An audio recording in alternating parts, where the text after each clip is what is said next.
Hey everyone, welcome to my channel. My name is Malaika.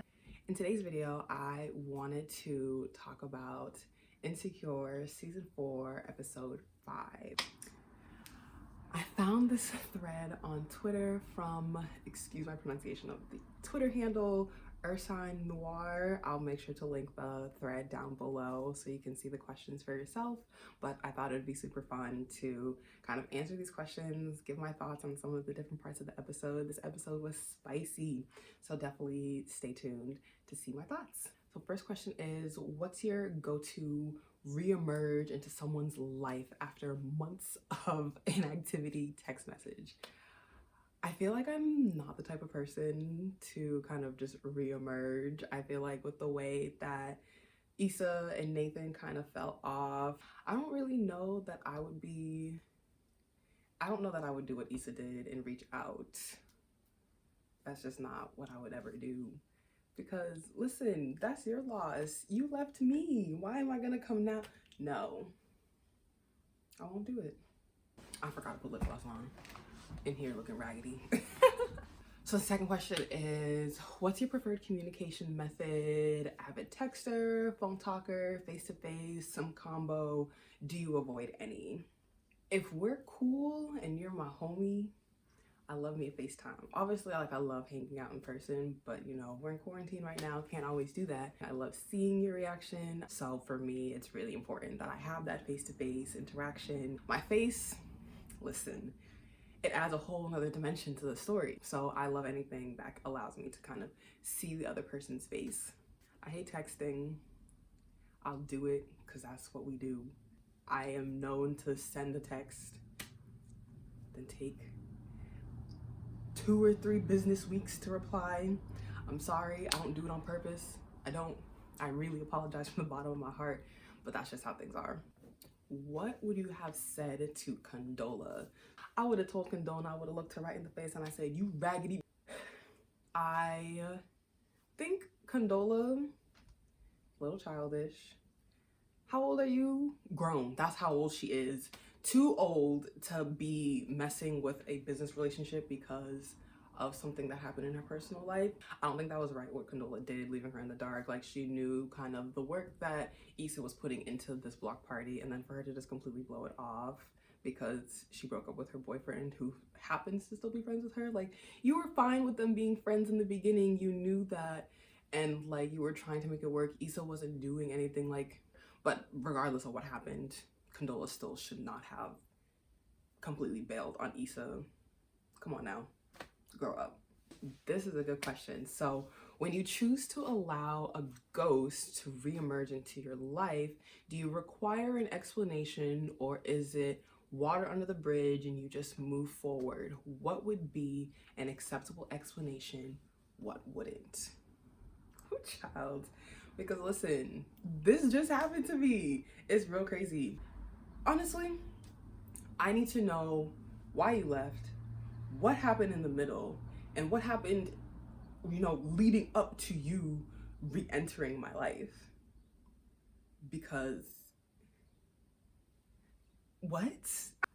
I feel like I'm so protective of my time and my energy that if you leave, I will do the work myself to make peace with you leaving.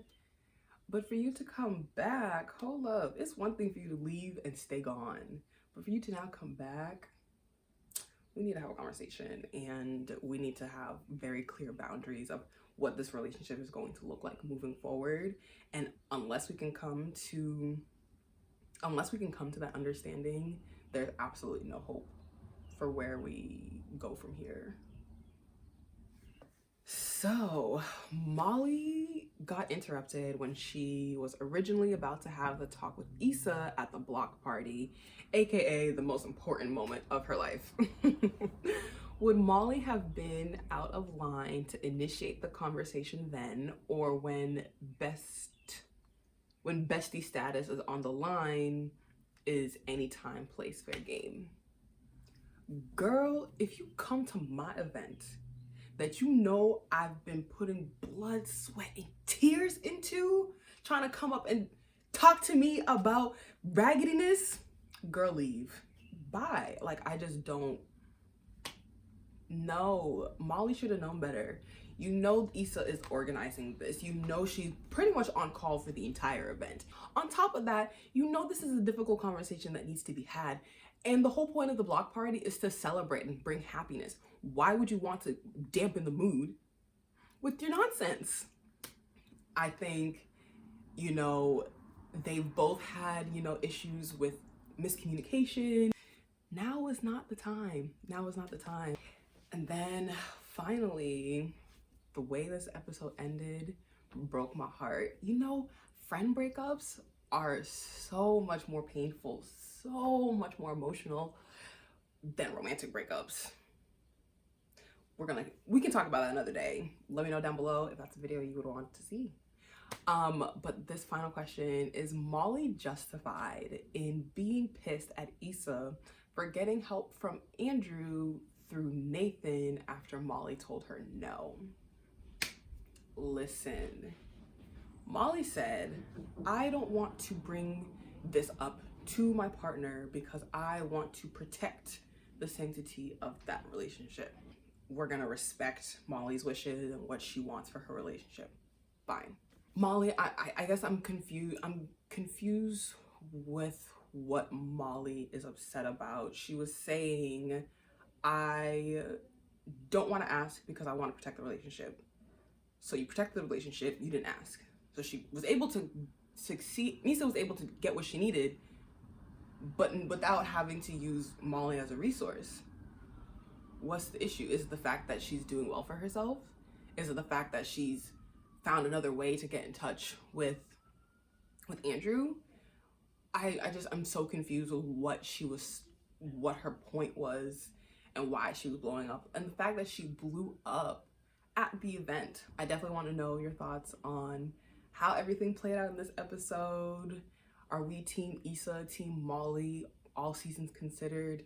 I really used to, you know, be gunning for both of them. I thought they were both great characters, or I think they are both great characters that kind of have fundamental flaws. And this season has really just been hurting my heart. It's been hurting my heart. And it's like, I want the friendship to kind of work because I care about, can you imagine? I care so much about these fake people.